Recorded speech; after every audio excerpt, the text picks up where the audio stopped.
Bismillahirrahmanirrahim. Saudara pemirsa, ketika Allah mewajibkan kepada umat Islam untuk berpuasa, Allah berfirman, Ya ayyuhalladzina amanu kutiba alaikumussyam. Wahai orang-orang yang beriman, diwajibkan kepada kamu berpuasa. Allah tidak menyatakan, wahai orang-orang mukmin, tapi yang dinyatakannya, wahai orang-orang yang beriman. Ada perbedaan antara yang beriman dengan mukmin. Serupa dengan perbedaan bila saya berkata, dia menyanyi dan dia penyanyi. Penyanyi adalah orang yang ahli dalam menyanyi, yang mengetahui liku-liku nyanyian. Sedangkan yang menyanyi boleh jadi saja pemula. Saya pun bisa menyanyi, anak saya pun bisa menyanyi. Apa makna di balik ini? Semua yang memiliki walau sekedar setetes dari iman kepada Allah dan Rasul-Nya diajak untuk berpuasa.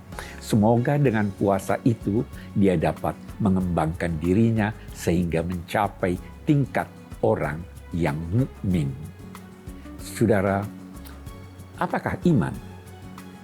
Iman adalah pembenaran hati terhadap apa yang didengar oleh telinga. Demikian rumusan para ulama.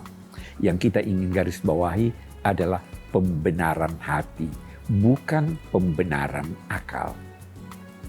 Pembenaran akal melahirkan ilmu. Pembenaran hati melahirkan iman.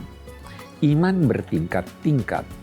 Anda dapat percaya kepada sesuatu karena kepercayaan Anda itu sesuai dengan apa yang Anda inginkan, apa yang Anda kehendaki.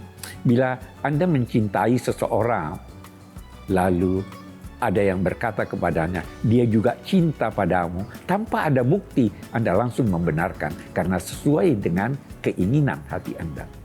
Yang lebih tinggi dari ini adalah mempercayai karena ada indikator-indikator yang terlihat yang mendukung untuk mempercayai. Boleh jadi indikator itu adalah pemberitaan seorang guru, kiai. Kita tidak tahu apa makna objek iman ini, tapi kita membenarkan karena kita melihat sosok yang menyampaikannya. Dan tentu saja ada keimanan yang disertai dengan bukti-bukti dan kesadaran penuh tentang kebenaran apa yang diimani itu. Karena itu, ulama-ulama berkata, sejak zaman Nabi pun sudah ada orang-orang yang memeluk agama Islam sebelum dia mengenal ajaran Islam. Mereka hanya melihat sosok Nabi, lalu berkata, ma hadza biwajhi kadzdzab. Orang ini bukan pembohong, tidak ada terlihat di wajahnya tanda-tanda kebohongan. Sayyidina Abu Bakar radhiyallahu anhu adalah salah seorang yang seperti itu. Sehingga sewaktu disampaikan kepada beliau bahwa itu sahabatmu mengaku bahwa dia telah berisra pergi ke Masjidil Aqsa dan kembali lagi dengan saat, beliau tanpa mengetahui apa sebenarnya yang terjadi pada Nabi, beliau menjawab, kalau Muhammad yang berkata begitu, maka saya percaya. Ini percaya karena percaya pada sosok. Berbeda dengan Sayyidina Umar. Sayyidina Umar keluar dari rumahnya untuk membunuh Nabi. Tapi sebelum sampai ke rumah Nabi, beliau singgah di rumah saudaranya yang didapatinya sedang membaca ayat-ayat Al-Quran dari surat Thaha.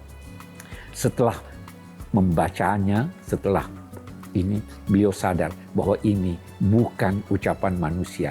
Maka beliau percaya setelah mengetahui apa kandungan ajarannya. Saudara, tujuan kita bertadarus pada bulan Ramadan adalah bukan sekedar membaca, tapi berusaha memahami apa yang dikandung dari bacaan kita. Itulah cara kita untuk meningkatkan iman dari sekedar beriman dan insya Allah menjadi seorang mukmin.